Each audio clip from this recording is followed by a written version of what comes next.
Imagine if, somewhere in the ancient world, humanity came dangerously close to understanding things we still struggle to explain today. Medical knowledge gathered over centuries. Observations of the stars recorded night after night by astronomers who watched the sky without modern instruments. Philosophical ideas that tried to answer the biggest questions humans had ever asked. Now imagine all of that knowledge being gathered in one place, one city, one library, and then imagine it disappearing. This was Alexandria. More than 2,000 years ago, the city of Alexandria stood on the Mediterranean coast as one of the most ambitious intellectual experiments in human history.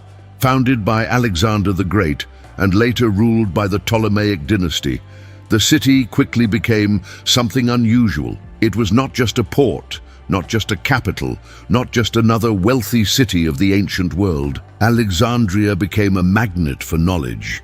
Ships arriving at the harbor brought more than spices, textiles, and trade goods. They brought scrolls, manuscripts from Greece, Egypt, Persia, Babylon, and lands even further away. Philosophers, mathematicians, astronomers, and historians carried their ideas across the Mediterranean, and many of those ideas ended up inside one extraordinary place, the Library of Alexandria. But the word library almost feels too small for what it really was. The library was part of a larger complex known as the Mouseion, a research center dedicated to the muses, the goddesses of knowledge and the arts. Scholars lived inside the complex. They were funded by the rulers of Egypt to study, debate, and expand the knowledge of the ancient world. Inside those halls, something remarkable was happening. Imagine long corridors lined with shelves filled with papyrus scrolls, each carefully labeled with the name of its author. Scribes sat at wooden tables copying manuscripts line by line so knowledge could spread beyond the city. Philosophers debated ethics, politics, and the nature of the universe. Astronomers studied the movement of stars and planets. Mathematicians worked through complex problems that would influence science for thousands of years. One scholar working in Alexandria, Eratosthenes, managed to calculate the circumference of the Earth with astonishing accuracy using shadows and geometry. At a time when much of the world still imagined the planet in mythical terms, scholars in Alexandria were measuring it. This was the power of the library. It was not just preserving knowledge. It was accelerating it, and slowly, year after year, the collection grew. Some historians believe the library may have contained hundreds of thousands of scrolls at its height, works of philosophy from Greece, medical observations from Egypt, astronomical records from Babylon, early maps of the known world, mathematical theories, engineering ideas, historical accounts, poetry, drama, political philosophy. For the first time in history, humanity was trying to gather everything it knew about the world in one place. But knowledge has always existed in fragile environments. Alexandria was not a peaceful academic sanctuary isolated from the world. It was a crowded and volatile city where cultures collided. Greeks ruled over Egyptians. Roman power was growing stronger every year. Religious groups competed for influence. Political rivalries simmered beneath the surface of daily life. Riots sometimes erupted in the streets. Power struggles broke out between factions. And inside the city stood a building filled with something extremely dangerous. Papyrus scrolls were made from thin sheets of plant fibers. They were light, flexible, and perfect for writing. But they had one fatal weakness.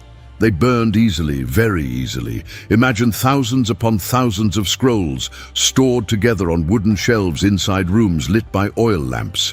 In peaceful times, this was simply how knowledge was stored. But in a city filled with political tension, war and conflict, it also meant that one accident, one fire could become a catastrophe. And at some point in history, that catastrophe arrived. The exact moment when the destruction began is still debated by historians today.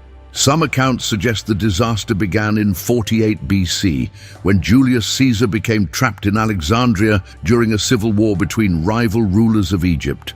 Caesar's forces set fire to ships in the harbor, and some historians believe the flames spread into parts of the city.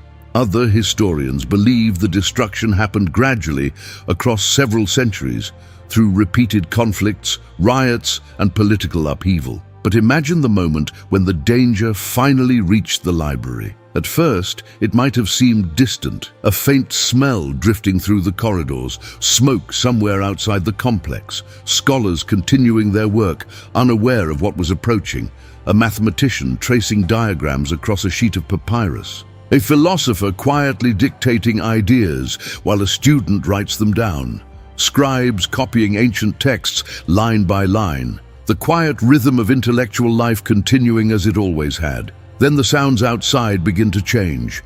Shouting in the streets, running footsteps, the distant roar of fire carried on the wind. Someone opens a door and sees an orange glow reflecting across the stone walls of the complex, and suddenly the realization spreads through the building. Fire inside the library. Panic replaces calm study. Scholars rush through the corridors. Servants begin pulling scrolls from shelves. Baskets and wooden chests are filled with manuscripts as people try desperately to save as much as possible. But the problem with a library like Alexandria is that everything inside it matters. Every scroll might contain something irreplaceable, a philosophical argument that reshaped how people understood morality, a mathematical discovery waiting to inspire future scientists, a medical observation gathered over generations, a historical record describing civilizations that might otherwise be forgotten. What do you save first? No one could answer that question. And the fire was already spreading. Papyrus burns incredibly fast. Once flames reach a shelf of tightly packed scrolls, they spread almost instantly. The shelves themselves become fuel. Fire climbs upward toward wooden beams, supporting the ceiling. Oil lamps shatter as people rush through the rooms, feeding the flames even more. Smoke thickens until breathing becomes difficult. The quiet halls that once echoed with philosophical debate are now filled with chaos. Footsteps, shouting, the crackling roar of thousands of scrolls igniting one after another. Outside, the city of Alexandria may already be in turmoil. Ships pulling away from the harbor. Crowds pushing through narrow streets, trying to escape the spreading fire. Soldiers shouting orders, smoke rising over rooftops. But inside the library, something even more tragic is happening. Ideas are disappearing. Centuries of accumulated knowledge are vanishing page by page.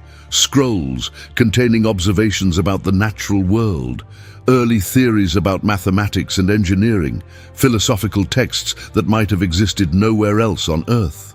Works of history describing ancient cultures that would soon fade from memory. When the flames finally die down, the loss is impossible to measure. Some texts survive in copies stored in other cities. Some ideas continue through scholars who memorized or taught them. But many manuscripts in Alexandria existed nowhere else in the world. When those scrolls burned, their knowledge burned with them. And that is what makes the story of the Library of Alexandria so haunting. We do not know exactly what was lost.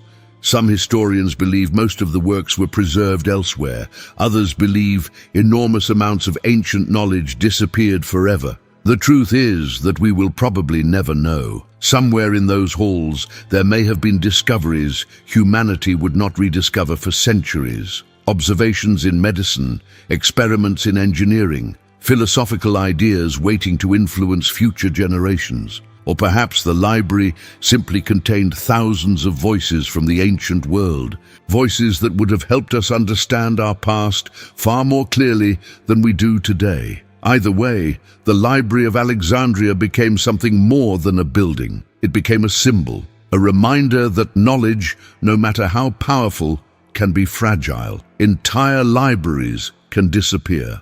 Entire traditions of thought can vanish if they are not protected. For a brief moment in history, humanity came closer than ever before to gathering all of its knowledge in one place. And then, through conflict, fire, and time, that moment was lost. And somewhere in the past, in a city filled with scholars and scrolls, there may have been ideas that humanity was never meant to forget, but did.